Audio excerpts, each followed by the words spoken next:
오늘 하나님의 말씀 두 군데 보시겠습니다. 마태복음 8장 18절로부터 22절까지와 골로새서 1장 28절, 29절의 말씀입니다. 마태복음 8장의 말씀 제가 봉독하겠습니다. 예수께서 무리가 자기를 에워싸는 것을 보시고 건너편으로 가기를 명하시니라. 한 서기관이 나와 예수께 아뢰되 선생님이여 어디로 가시든지 저는 따르리이다. 예수께서 이르시되 여우도 굴이 있고 공중에 새도 거처가 있으되 인자는 머리 둘 곳이 없다 하시더라. 제자 중에 또 한 사람이 이르되 주여 내가 먼저 가서 내 아버지를 장사하게 허락하옵소서. 예수께서 이르시되 죽은 자들이 그들의 죽은 자들을 장사하게 하고 너는 나를 따르라 하시니라. 아멘. 우리 골로새서 말씀 같이 한번 보겠습니다. 골로새서 1장 28절 29절의 말씀. 우리 이 말씀을 같이 한번 읽어보겠습니다. 시작. 우리가 그를 전파하여 모든 지혜로 각 사람을 가르침은 각 사람을 그리스도 안에서 완전한 자로 세우려 함이니 이를 위하여 나도 내 속에서 능력으로 역사하시는 이의 역사를 따라 힘을 다하여 수고하노라. 아멘. 우리 지난주에 마태복음 8장 오늘 읽으신 본문의 말씀에 근거해서 제자도의 말씀을 드렸는데 오늘 두 번째 시간으로 또 한번 말씀을 드리도록 하겠습니다. 진정으로 예수님을 따르려면 과연 우리는 어떠한 삶이 정립이 돼야 하는가에 대한 것이라고 보시면 되겠습니다. 20세기의 그 프랑스의 유명한 기독교 사상가인데요.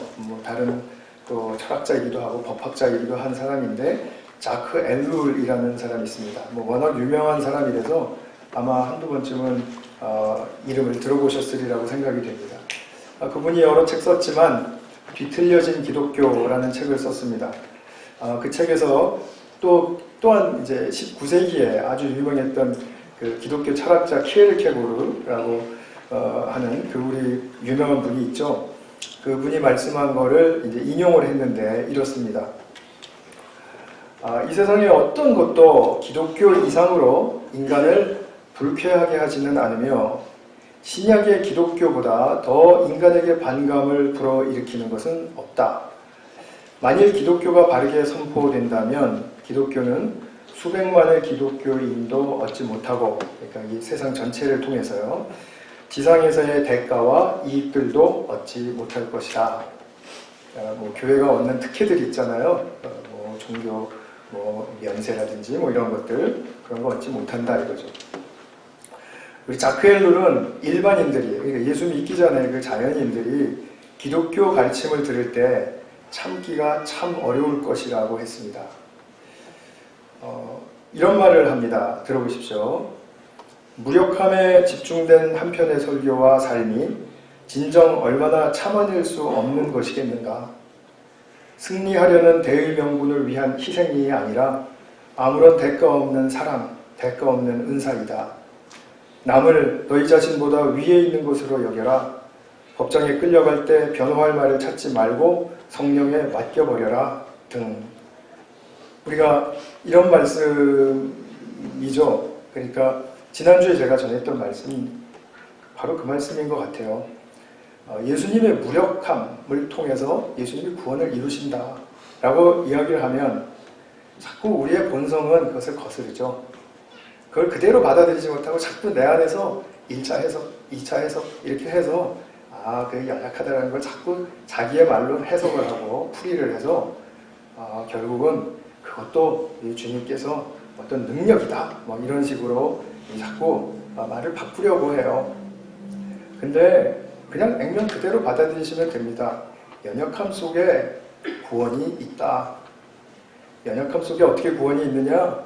연약하기 때문에 하나님을 의지하고 하나님을 부르지 않을 수 없는 그러한 우리의 가난한 심령, 애통하는 심령, 그것이 있기 때문에 그러나 그런 심령을 가진 자들을 하나님이 불쌍히 여기시고 가까이 하시기 때문에 구원이 있다. 근데 참 이해하기가 힘들죠. 그죠? 예수를 따른다는 것은 주님이 우리를 인정해 주시는 삶을 이야기하는 것입니다.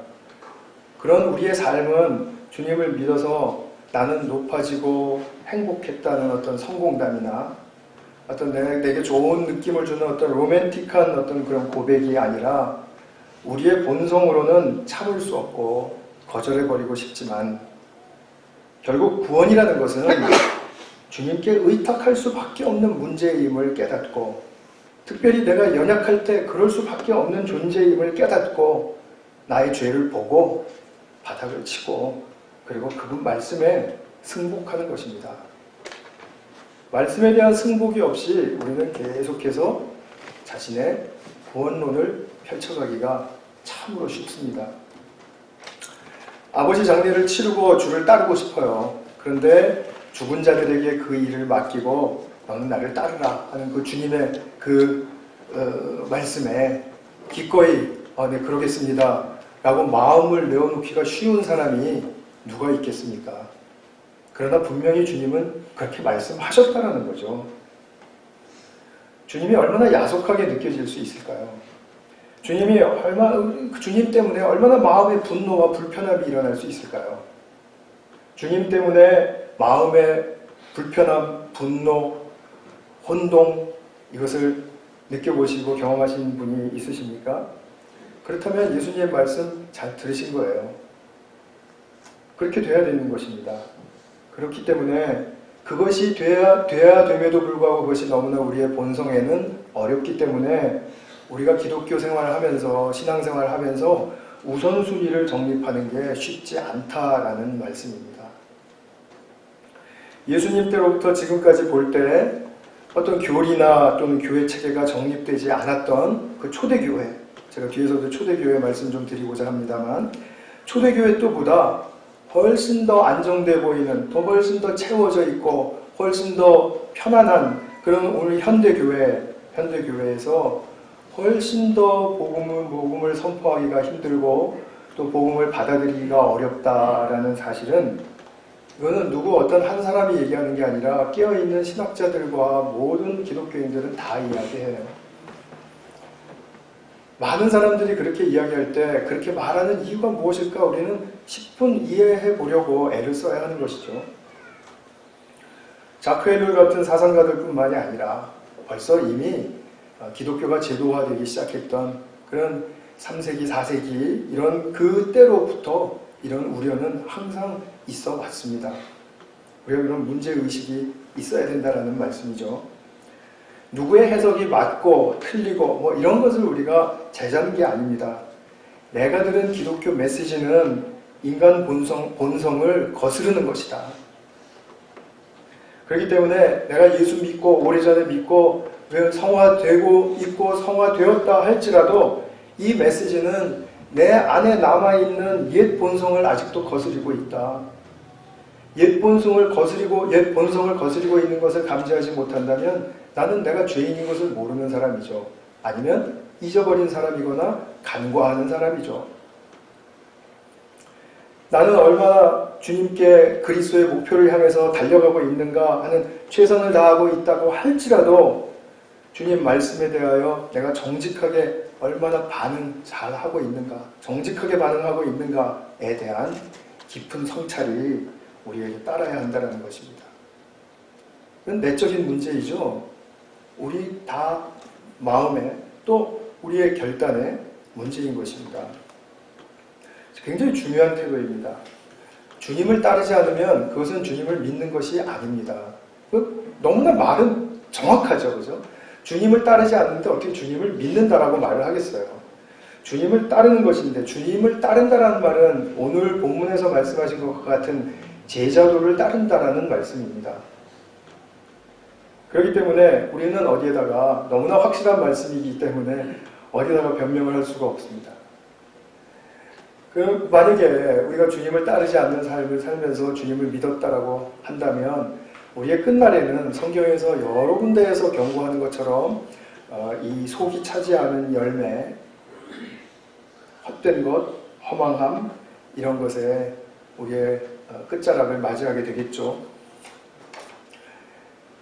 우리가 예수를 믿는다는 것은 또한 이렇게 공동체 안으로 들어와서 예수님 때문에, 예수님으로 말미암아 하나님께 함께 나아가도록 부르셨기 때문에 우리가 이렇게 모인 것은 지금 하나님께 함께 나아가고자 예배로 모인 것입니다.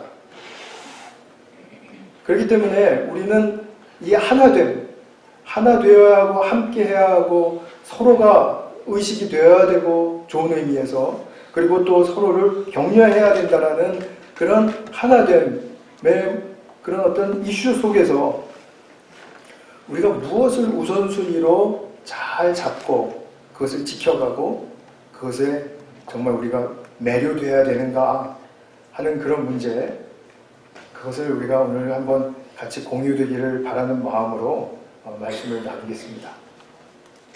제가 감기 기운이 좀 있어서 목소리가 이런데 좀 괜찮으시죠? 네, 지금까지 괜찮습니까? 네. 그럼 무엇이 먼저입니까? 라는 그런 이슈를 좀 먼저 보겠습니다. 누구나 예수를 진정으로 만나면 자신이 결단하는 게 생깁니다. 무엇이라도요.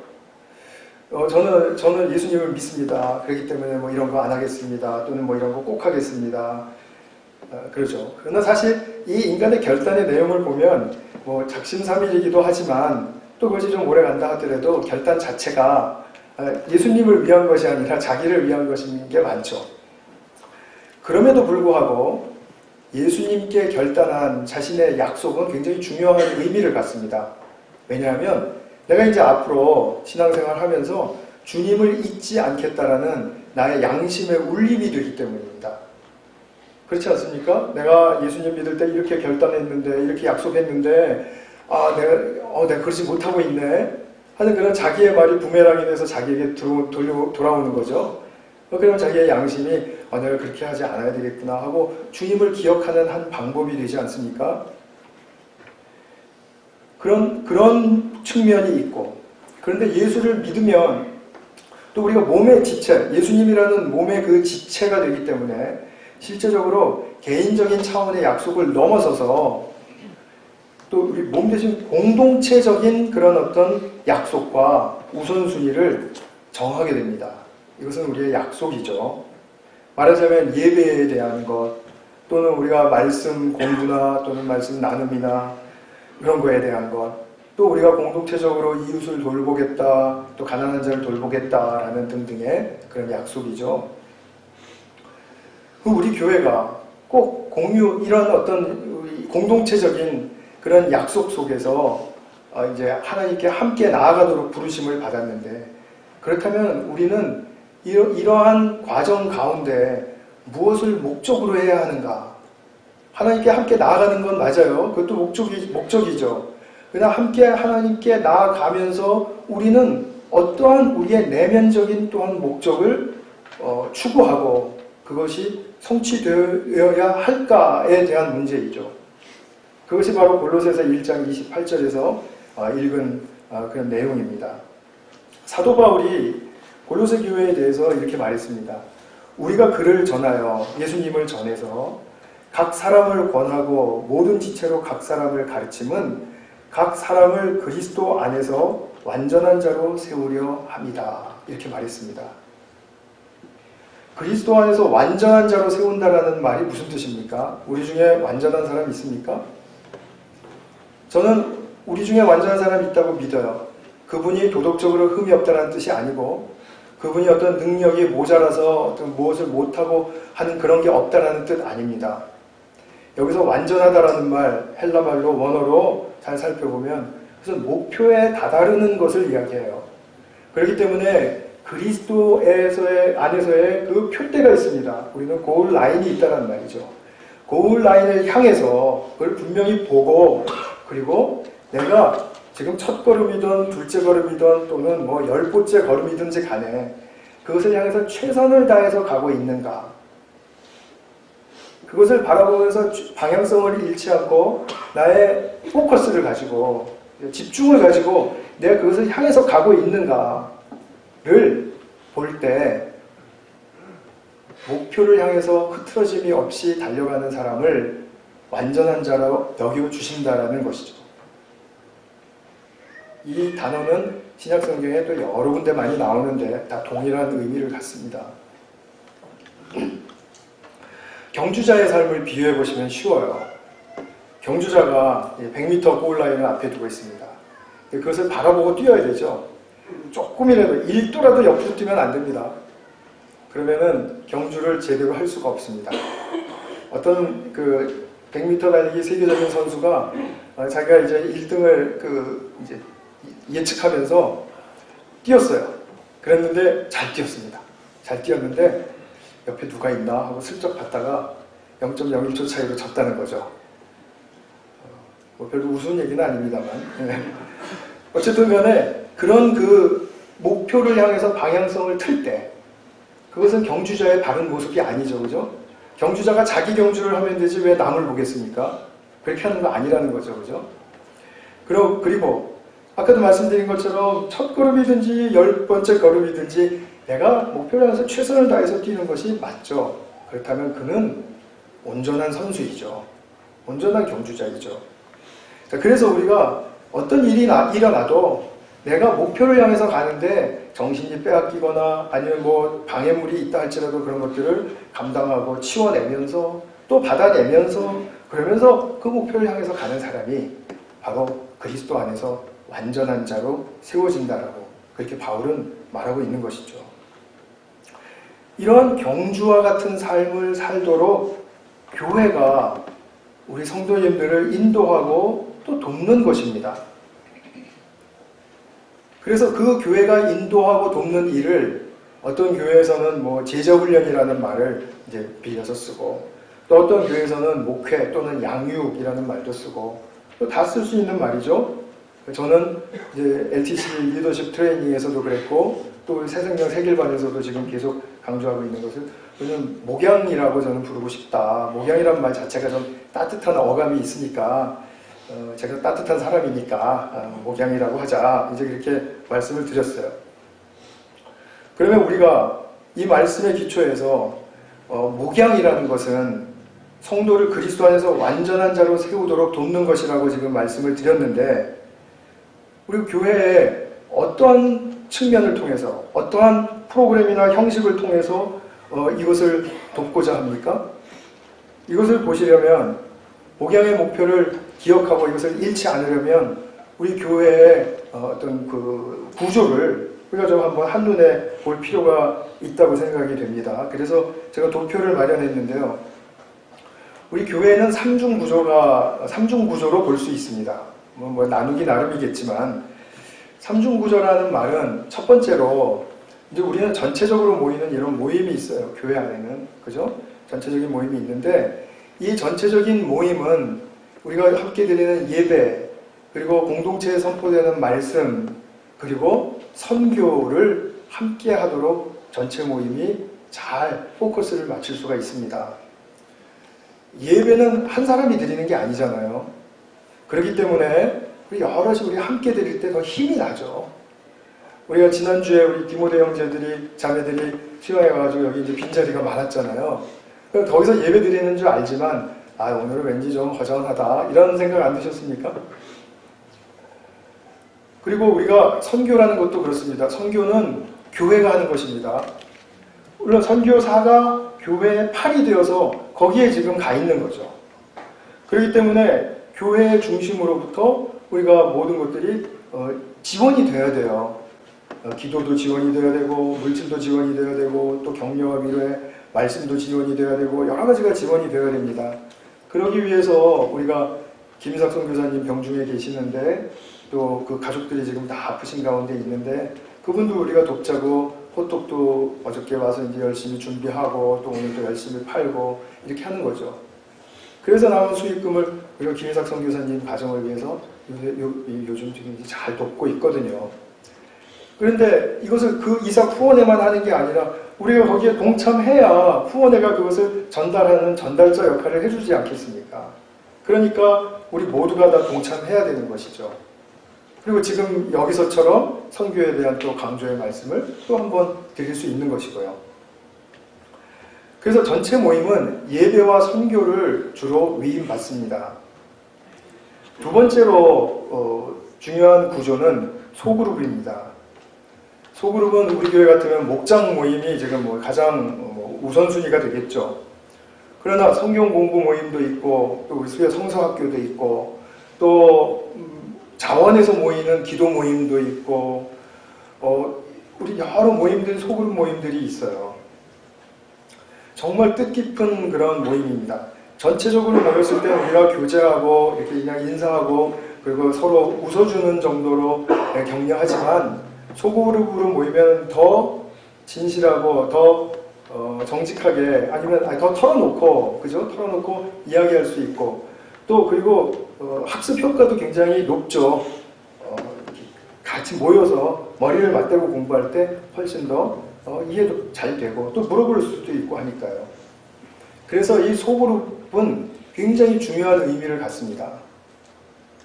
우리 교회는 이제 목장이 우리가 어떻게 이제 더 변화되어야 할 것인가에 대해서 지금 굉장히 많이 고민하고 있고 또 서베이도 하고 있는데 참 그 서베이 결과가 이제 좀 빨리 좀 나왔으면 좋겠는데 예, 참 편한 것 같아요. 이런 자리에 그런 것도 얘기할 수 있고 그렇게. 그리고 또 한 구조가 있다면은 1대1 구조입니다. 1대1은 왜 중요하냐면 우리가 아무리 소그룹이 잘 된다 하더라도 친밀한 관계는 우리 또 서로 마음에 맞는 사람들과 또 정말 베프라고 하잖아요. 그런 사람들과의 관계가 있어야 돼요. 그래야 서로 정말 더 깊이 도울 수 있고 더 이해할 수 있고 동고동락할 수 있습니다. 그런 측면에서 우리가 자기 마음에 맞는 사람들 또는 여태까지 잘 사귀어왔던 사람들과 함께 더 이렇게 1대1의 귀한 그 인격적인 관계로 들어가는 것 그것은 너무나도 필요한 일이라고 생각이 됩니다. 그러면 전체 모임과 소그룹 모임과 1대1 모임의 그 가운데 교집합 부분 거기 지금 하얀 나트로 지금 나와 있습니까? 거기에 뭐가 들어가야 될까요? 이 세 구조의 모든 목표는 무엇일까요? 아직 안 나왔죠? 네, 아주 잘하고 있습니다, 오늘. 이제 보여주세요. 목양입니다, 목양. 그리스도 안에서 우리가 서로를 완전한 자로 세워주기 위한 목적을 모든 이 삼중 구조가 갖는다는 것입니다. 그렇기 때문에 목표는 똑같아요. 우리가 무엇을 모이든 그를 그리스도 안에서 목표를 바라보게 하고 또 점검해주고 그리고 그가 그 목표를 향해서 지금 잘 달려갈 수 있도록 격려해주고 힘을 더해주고 도와주고 이것이 교회가 하는 일입니다. 이것이 정말 굉장히 중요한 것이죠. 만약에 이 목양이 안 되는 어떠한 은혜로운 예배 목양이 안 되는 어떠한 즐거운 목장 모임, 목양이 안 되는 어떠한 친밀한 1대1의 관계, 일단 기독교적으로 무의미합니다. 결국 어떠한 유업의 축복도 얻을 수 없다는 거죠. 그냥 우리가 즐거우니까 그것으로 좋아요. 그러나 하나님께서 내려주시는 목양이 되지 않으면 하나님께서 더 부어주시려고 하는 그 유업의 축복을 잃어버리게 된다라는 뜻입니다. 잡지를 못하게 되는 거예요. 그러면 결국 인간에게 주어진 어떤 행복이나 만족도 다 일시적이거든요. 그래서 다 사라지거든요. 그러면 우리는 하나님이 주신 축복에 어떠한 흔적도 없이 허탈할 수밖에 없는 것이죠. 그렇기 때문에 우리가 예수님의 부르심을 다시 한번 기억해야 됩니다. 이 예수님의 부르심 안에는 반드시 주님께서 우리를 부르셔서 배우라고 하시는 말씀이 있습니다. 배우라. 마태복음 11장 29절에 유명한 예수님의 천명. 나는 마음이 온유하고 겸손하니 나의 멍에를 메고 내게 뭐라고 했습니까? 배우라 라고 하셨죠. 우리는 교회 생활을 하면서 주님의 온유하고 겸손한 성품을 배울 뿐만이 아니라 그런 성품을 배워가고 터득하고 또 익혀가면서 일마다 때마다 멍에 메고 그리고 주님께 배우는 자세로 길들여져야 됩니다. 이 길들여지려면 무엇이 가장 필요할까요? 듣는 귀가 필요합니다. 듣는 귀. 들어야 합니다. 듣지 않고는 배울 수가 없죠. 그렇기 때문에 주님의 말씀에 경청하는 그 자세 너무나 중요한 것이죠. 누가 집에 이제 들어갔는데 가족 중에 누가 오늘 정말 중요한 얘기가 있는데 내가 이거 꼭 해주고 싶어 그러면은 집에 들어가자마자 귀를 쫑긋 세우겠죠? 그렇죠. 그것처럼 주님께서 무언가 내게 말씀하신 듯 말씀하시고 있는 그 가운데 있으면 말씀을 읽는다라든지 지금처럼 설교를 듣고 계신다라든지 아니면 말씀을 묵상하고 계신다라든지 아니면 그것을 나누고 계신다라든지 그런 가운데 있으면 그러면 우리가 예수님의 말씀을 듣는 것이죠. 들어야 내 마음에 동기가 생기고 동기가 생겨야 내가 그 일을 주님께 배워서 하고 싶다라는 그 결단과 함께 실행이 되겠죠. 그것이 기초가 되어서 1년에 우리의 이 내면적인 세계로부터 우리의 행위에 이르기까지 굉장히 일치적인 그런 아주 일관적인 그런 정직한 그러한 삶이 거기서 이루어지기 시작하는 것입니다. 내가 묵상 따로 하고 말씀은 따로 읽고 그리고 내가 행하는 것은 내 생각과 내 경험으로 한다면 그것은 아니에요. 우리가 교회 생활 어느 정도 하면 어떤 기초가 되는 말씀, 원리가 되는 말씀 다 들어서 말할 수 있습니다. 처음에 말하기는 좀 어색하죠. 그러나 말할 수 있습니다. 그러나 내 입에서 그것이 말해진다고 해서 내가 듣고 안다고 해서 실질적인 과정에서 배우고자 하는 태도가 결여되어 있다면 그러면 그것은 역시 내가 말씀은 알고 있지만 행하는 것은 내 뜻대로, 내 생각대로 하는 것이죠. 지금 우리가 어떻게 살고 있는가 하는 것이 조금 좀 보이시나요? 자기 주장, 자기 만족을 향한 멘트밖에는 안 된다는 것입니다.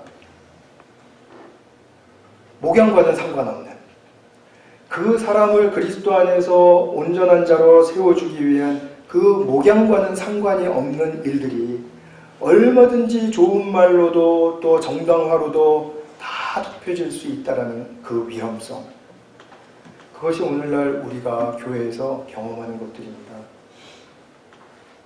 무엇을 실천해야 하는지를 몰라요. 그러니까 다 자기 생각대로 하기를 원하고 그것을 말해요. 판단의 말들이 너무 많은 거죠.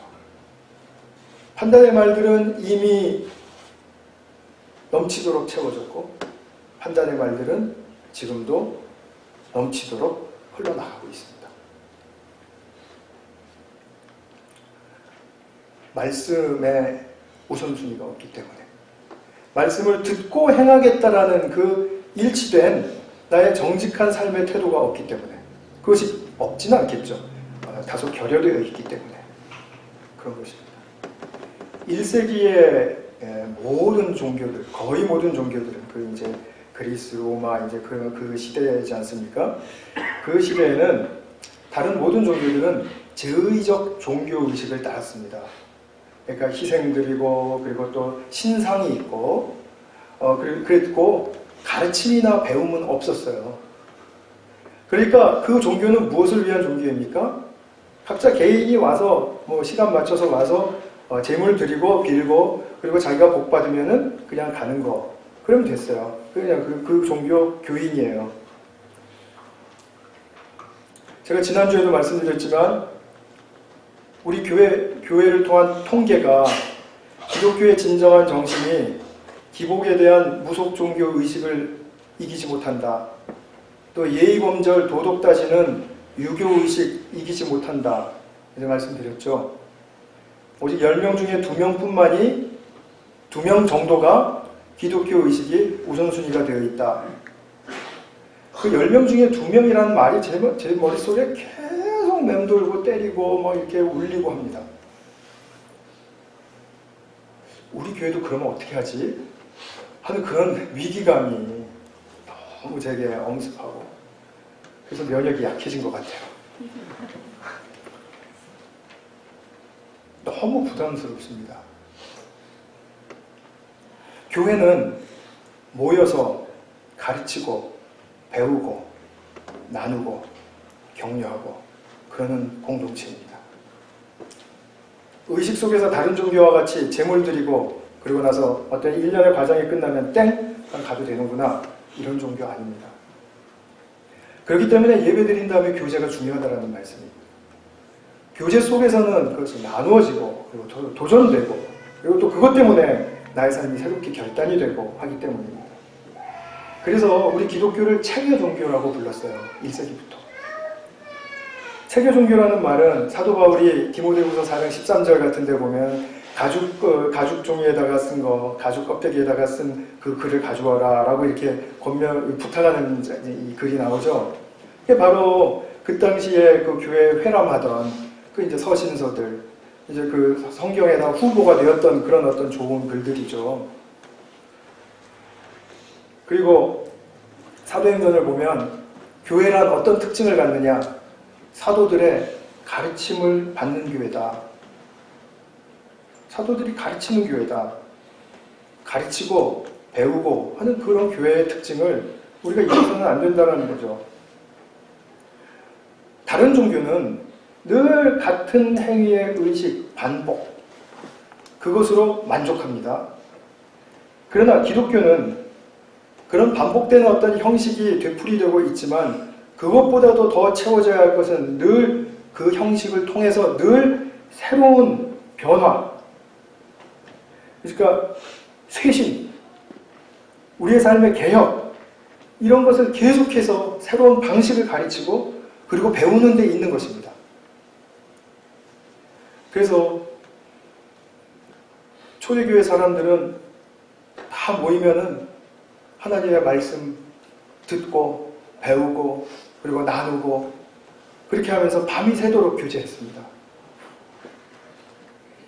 그래서 저 사람들은 뭘 저렇게 공부를 하나? 그래서 또 체계 종교라고 불릴 뿐만 아니라 저 사람들은 학문적 공동체다, 이렇게도 불렀다고 합니다.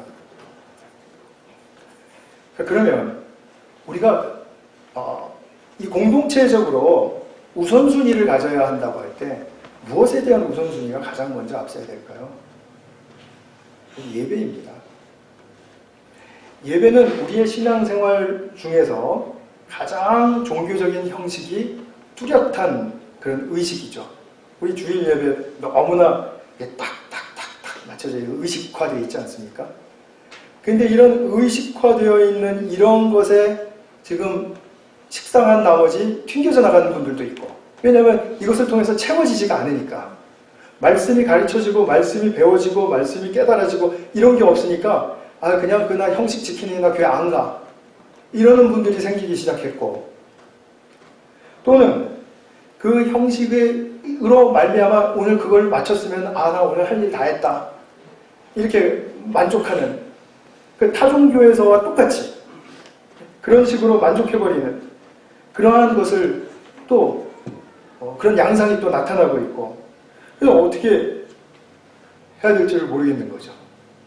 이 예배가 정말 이런 형식이라는 그릇 안에 내용이 잘 채워져야 되는데, 내용이 채워지기도 전에 이 형식에 대한 만족이 먼저 앞서버린다라든지 형식이 식상해버린다라든지, 그렇게 되면은 결국은 우리는 아무리 좋은 예수님의 가르침과 그런 것이 있다 할지라도 이것을 담아낼 그릇을 잃어버리는 것이죠. 그렇기 때문에 우리는 예배를 사승결단하고 그리고 드려야 되는 것입니다. 화종구 목사님 오셨을 때 예배를 3주 연달아서 빠져보면 그러면 하나님께로부터 내가 마음이 멀어지는 것을 분명하게 발견할 것이다. 저는 이 말씀에 120% 동의합니다.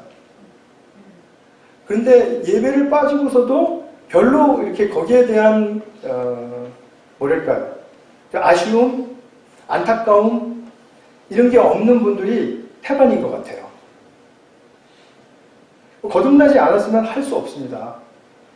그러나 거듭났다면, 본인이 그렇게 확신한다면, 그럼 지금 뭘 놓쳐버리고 있는 것입니까? 그리고 교회에 빠지는 이 변명이 날이 갈수록 더 정당화되고 이해할 수밖에 없도록 만들어버려요. 제일 대표적인 것은 아이들 스포츠 하러 라이드 주느라고 왔다 갔다 하는 것, 아니면 또 문화활동, 무슨 뭐 경시, 뭐 대회, 뭐 이런 것 때문에 하는. 그때 옛날에는 그래도 가면 내가 예배를 빠져서 참 안타깝다 이런 마음이 좀 느껴졌는데 요즘은 딱 그때 못 가요. 딱 이러면 그만이에요. 제가 목사라서 그런지는 모르겠습니다만 그러한 그 태도가 딱 제게 느껴질 때는 정말 얼음벽에 부딪힌 것 같은 느낌이 많이 듭니다. 솔직한 말이 그렇습니다. 우리 많은 분들이 제가 예배에 대해서 굉장히 관용적이라고 생각하시는 것 같아요. 그래서 우리 목사님은 뭐 예배 빠져도 아무 말 안 하고 또 빠져도 된다고 그렇게 얘기한다고 그래요. 나는 그런 얘기 한 적이 없거든요. 저는 예배는 꼭 드려야 된다고 믿는 사람이에요. 그런데 본인이 그렇게 이미 결정을 해버렸기 때문에 자의대로 본인이 하시는 것입니다. 저는 그거 결코 좋아하지 않습니다. 저 싫어합니다. 지금 이 시간을 통해서 제가 분명히 말씀드렸습니다. 저는 교회 빠지는 거 싫어해요. 예배 빠지는 거 싫어합니다. 많은 이유가 있는 건 알고 있습니다. 그러나 싫은 건 싫습니다. 물론 뭐 어쩔 수 없이 1년에 한두 번 정도 있을 수 있죠. 또 여행 중에 뭐 갔다가 또 여기 돌아오겠습니까? 그런 건 아니죠. 그러나 예배에 대한 그 마음 자체가 멀어져 있는 그것을 볼 때 마음이 많이 아파요. 사실 그렇습니다. 예배라는 것은 형식이지만 이 형식을 취하지 않고는 내용을 담을 수가 없습니다. 그렇기 때문에 모임에 힘써야 하는 것입니다. 목장 모임도 마찬가지죠. 우리 목동님들이 요새 되게 힘들어하세요. 되게 많이 지쳐있고요.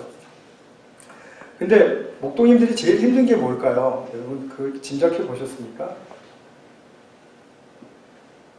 이렇게 모이자 그래도 소집이 안 되는 겁니다. 참여가 안 되는 겁니다. 그게 가장 기본적인 절망의 첫 단추입니다. 우리 목동님들은 목양을 또 책임지고 있는 굉장히 중요한 자리에 있는 분들이잖아요. 그래서 저는 이분들이 지치지 않기를 원해요. 그러나 인간이 이상 지칠 수밖에 없다고 생각합니다. 그래서 3년, 5년 이렇게 목동생활 하시면은 또 이제 좀 리프레시 하는 시간을 좀 드리고 그러고 싶어요. 그런데 이것이 안 되는 이유는 그 목장에서 목동님들만 목장 모임에 굉장히 열심이고 그것을 그 다음에 자기가 쉬고 싶어서 맡길 수 있는 분이 도무지 없다는 거예요. 그래서 목양을 목동님들이 잘할 수 있도록 돕는 것은 목동님 힘드시죠? 힘내세요. 이게 아니고요. 참여하는 것입니다. 참여. 그리고 목장 모임을 통한 목양의 모임의 취지가 분명하지 않습니까? 그죠? 아까 말씀드린 것처럼 그리스도 안에서 목표를 분명하게 보고 같이 우리 발맞춰서 최선을 다해서 가자. 지금 그거잖아요. 그러니까 이 목장 모임에는 하나님 그리고 하나님이 보내신 예수 그리스도가 모임의 중심에 분명히 인식되어야 되고 분명히 거기서 인정받으셔야 하죠. 아무리 짧은 시간이라 할지라도 아무리 뭐 사람이 많다 할지라도 그런 시간이 분명하게 구별되어 있어야 되죠. 그것을 성령께 의탁하셔야 되고요. 그래서 이 세상에 어떤 좋은 책도 많고 좋은 강의도 많고 좋은 사상도 많고 좋은 철학도 많고 다 알아요. 그러나 목장 모임에 끼어들 수는 없습니다. 참고될 수는 있습니다. 끼어들 수는 없습니다. 목장 모임은 철저하게 예수 중심, 말씀 중심이어야만 합니다. 앞으로 제가 목회를 해갈 때 얼마나 제가 목회 기간이 남아있는지 모르겠어요. 그러나 목회를 해갈 때 제가 한 두어 달 전에도 말씀드렸죠. 목장 모임을 통해서는 철저하게 예수 중심, 말씀 중심이어야 한다. 이것을 위해서 목장의 제도가 어떠한 것을 감수하는 한이 있더라도 이것은 분명하게 그렇게 추구되어야 되고 그것을 향해서 가야만 한다. 라고 저는 주장하고 싶습니다. 왜냐하면 그것이 바로 예수 중심의 우리의 신앙생활로 자리매김해 줄 수 있는 너무나도 필요한 기회이고 도구이기 때문입니다. 그래서 말씀에 대한 우선순위를 가지셔야 되는 거예요. 말씀에 대해서. 제가 이렇게 한 페이지 반 정도를 이렇게 설교 요약해서 보내드리잖아요. 그러면 그거 그냥 대강 읽고 이렇게 하시는 거 뭐 그거는 뭐 본인들이 그렇게 하시면 할 수 없습니다. 그러나 그렇게 읽으시고 나서 또 분명하게 인식되어야 될 것은 예수 중심이어야 된다. 말씀 중심이어야 된다. 분명하셔야 됩니다. 최근에 목장을 통해서 가슴 아픈 일을 경험했잖아요. 자꾸 양보하니까, 자꾸 내어주니까, 예수님 중심이 안 돼도 괜찮다라고 생각을 하니까 이런 일이 벌어지잖아요. 말씀이 우선순위가 되지 않고 예수가 우선순위가 되지 않으면 내가 나를 주장하게 되는 것은 너무나도 자연스러운 결과입니다. 주님 말씀이 나의 내면을 고치고 또 변화시키도록 내드리지 못하고 있다는 뜻입니다. 우리가 한번 생각해 보시기 바라요. 내가 얼마 동안 예수라는 그 대명사가 내 입에서 나오지 못하고 있었는가? 또는 얼마나 자주 나오고 있는가? 한번 점검해 보시기 바랍니다. 예수님에 대한 감동, 예수님에 대한 깨달음, 예수님에 대한 어떤 결단, 이런 것이 없으면 당연히 내 입에서 예수라는 그 낱말은 나오지 않겠죠. 각자가 생각을 좀 해보셨습니까? 예수라는 말이 내 입에서 얼마나 종종 나오고 있는가? 내 입술로 누구인가 예수님에 대한 고백이 얼마나 전해졌는가? 나누어졌는가? 이것이죠. 현대교회가 힘을 잃어가고 있는 가장 중요한 이유는 뭡니까? 이 교회는 예수님의 몸이고 이 교회의 머리는 예수님이신데 예수라는 말이 안 나오고 예수 중심에 서 있지를 않으니까 당연히 교회라는 몸이 약해지는 수밖에 없는 거잖아요. 그죠? 너무나 당연한 이치라는 거 아시겠죠? 우리가 이 교회에서 여러 해 함께 이제 만나고 또 신앙생활하고 그러지 않습니까? 물론 새로 오시는 분들도 많습니다. 그러나 우리가 정말 예수님이 우리 교회의 머리가 되셔서 우리에게 보내시는 신호를 내가 얼마나 잘 감지하고 있으며 또 내가 그 신호에 감지하는 그만큼 손과 발이 되어드리고 있는가. 이렇게 된다면 이건 정말 기쁘고 굉장히 힘이 나는 교회거든요. 근데 이 공짜 선물을 우리는 예수 중심이라는 그것이 너무 종교적이야, 너무 형식적이야 이러면서 밀어내버리니까 결국은 이것이 처음에는 거기서만 일어나는 줄 알았는데 물결 파도 치듯이 그렇게 번져가는 것이죠.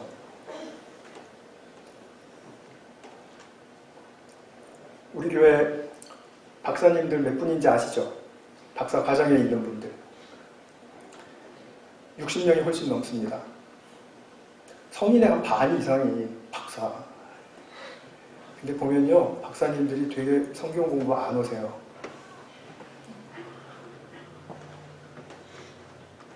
제가 오랜 세월을 지켜봤는데 다 알기 때문에 안 나오는 거 아니에요.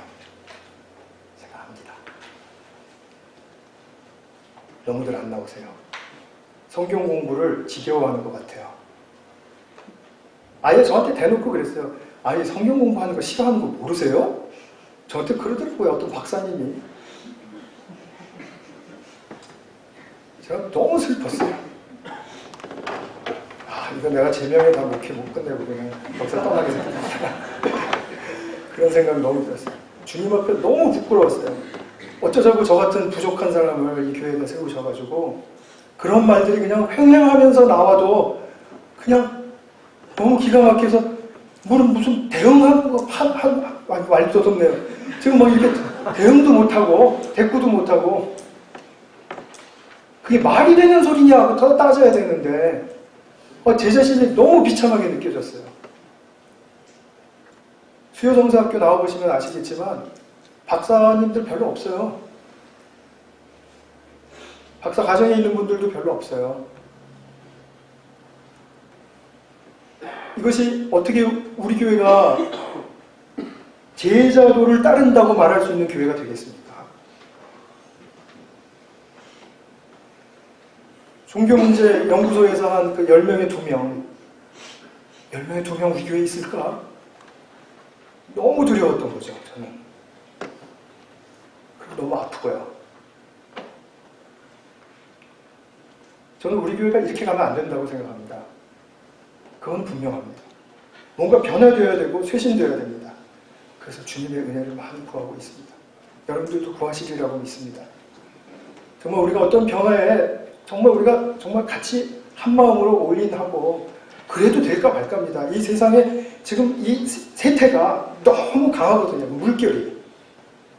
그렇기 때문에 교회에 그냥 한번 확 휩쓰는 거는 순식간에 이루어질 수 있는 일입니다. 근데 저는 그걸 용납하기가 싫어요. 싫고요. 저는 정말 우리 교회의 변화를 위해서 열심히 목회하고 섬기고 싶습니다. 제가 잘 섬길 수 있도록 도와주십시오. 여러분들이 좀 도와주십시오. 도움이 필요합니다. 말씀 맺겠습니다. 제자도에는 2가지 우리가 보았습니다. 지난주에 예수의 연약함을 통해서 구원이 이루어진다. 우리의 연약함을 통해서도 구원이 이루어진다. 그것이었고요. 2번째, 그냥 말이 입에 턱 막힐 정도로 예수님은 너무나도 분명하게 내 중심이어야 된다라고 말을 하세요. 아버지 장례 딴 사람에게 맡겨. 여러분 그렇다고 해서 부모님 돌아가셨는데 뭐 장례식도 안 간다 이런 말씀하시면 안 됩니다. 그만큼 예수님은 당신 중심이기를 원한다는 뜻이잖아요. 우선순위. 그러니까 자크엘룰의 말을 다시 빌리자면 사람의 본성으로는 참으로 견뎌내기 힘든 말이라는 것이죠. 그러나 이것을 우리가 넘어서고 그리고 주님을 따를 때 비로소 예수의 사람입니다. 우리가 쉽게 말이나 하고 잘됐다, 뭐 못한다 이런 판단이 앞서는 그런 작은 그리스도인의 모습으로는 남지 않기를 바랍니다. 대신 예수 중심에 가치 있는 선한 일 하나가 예수님께 배우고 또 예수님의 말씀을 깊이 묵상하는 곳으로부터 솟아나는 용기와 믿음으로 실행할 수 있다면 그것은 우리가 정말 예수 사람, 축복의 예수 사람이 되는 길이겠죠. 우리가 모두가 다 축복의 예수 사람 되시기를 축복합니다. 같이 한번 기도하겠습니다.